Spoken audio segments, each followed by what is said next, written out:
Sagittarius, kumusta po kayong lahat? So yan Sag, maraming salamat sa walang sawang pagsubaybay sa ating pong mga reading, and kung ikaw ay bago pa lang sa ating channel, mag-subscribe na po kayo, then i-click mo na rin yung ating notification bell para lagi kang updated sa ating mga bagong upload, okay? So Sag, ayan, sa mga interesado naman sa ating private reading, nasa description box below yung link ng Facebook ko, ayan, message niyo na lang ako.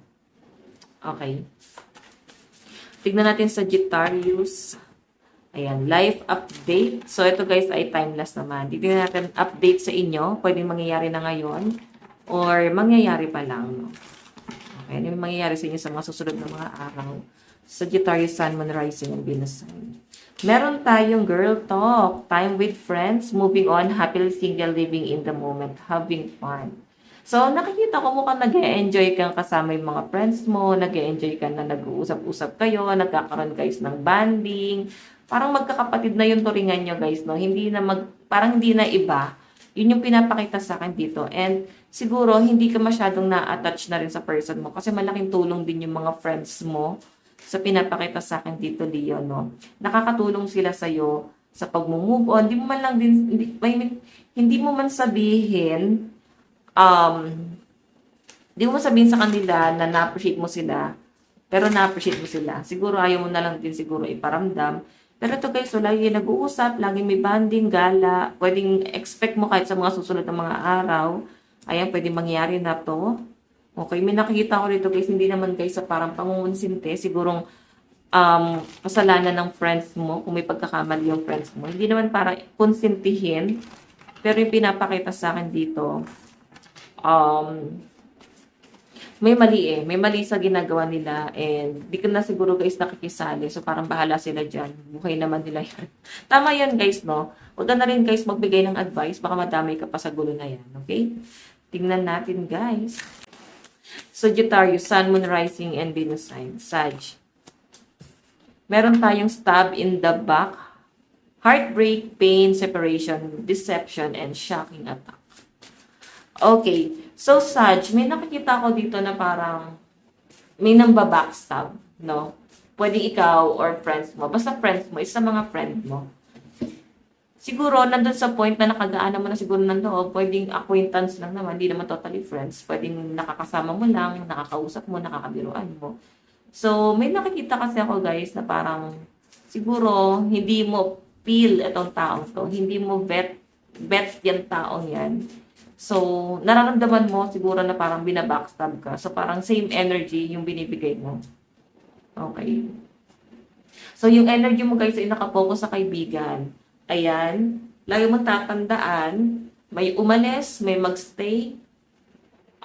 Tuloy ang agos ng buhay guys. No? Hindi mo guys para i-explain pa yung sarili mo. So, and iiwas mo na rin sa issue yung sarili mo. No? Tignan pa natin sa Sagittarius, Sun, Moon, Rising, and Venus sign. Additional message. Sag.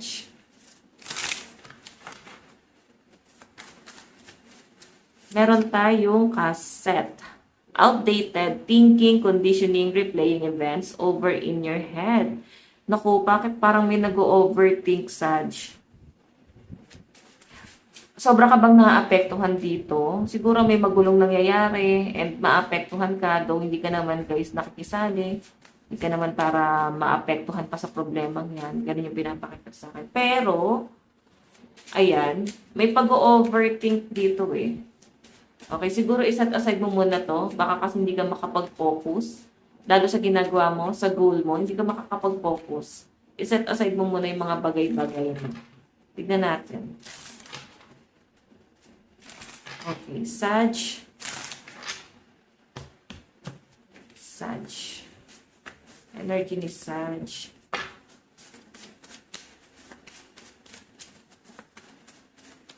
Meron tayong healthy choice. Making healthy choice in love and life. Self-love, self-care, being happier. So guys, yung pinapakita sa akin dito, siguro, lately mo marirealize, ba't ako naapektuhan? Bakit ba ako nahihirapan mag-decide? Ako lang pala yung gumagawa ng problema sa sarili ko. Parang ganon. So, medyo magiging distant ka dito, Sag, no? Ay, napipiliin mo kung ano yung makakabuti sa inyo, ano yung magiging healthy para sa'yo. lalo na sa growth mo, no? Mas magpo-focus ka doon. Okay, masaya naman yung energy ng mga Sag. Di ko kayo nakikita parang masyadong negative.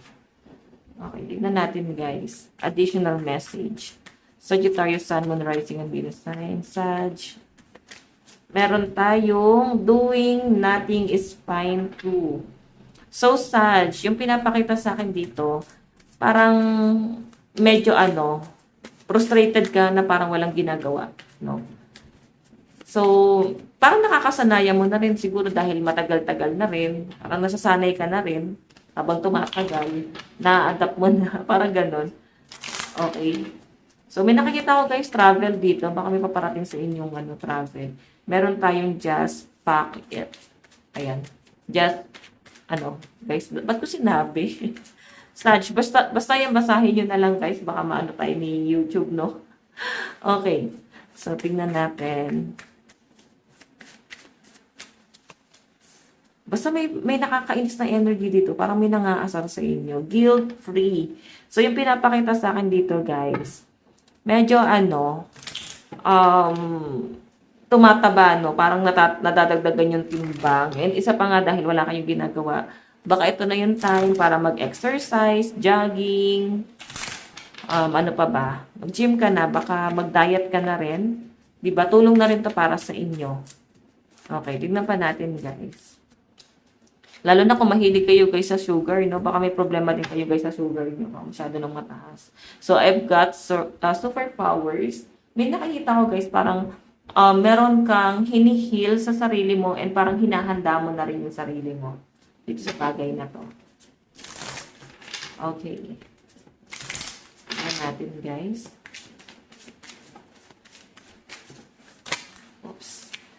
Advice, meron tayong surrendering to the journey, release control. So, yung mga bagay guys na hindi mo na kontrolado, kagaya ng sinabi dito, di ba? Parang ikaw lang yung, parang nilalagay mo na yung sarili mo doon sa problema, kahit hindi naman dapat. So, sinasabi lang dito guys, i-release mo na, lalo naman kung hindi na guys nakakabuti, nakakasama lang, tapos may stress ka lang, mag-overthink ka lang, di ba? Maapektuhan ka pa sa bagay na yan. So, yan guys. Ito lang po ang inyong reading. Maraming salamat. God bless and love you all. Bye-bye.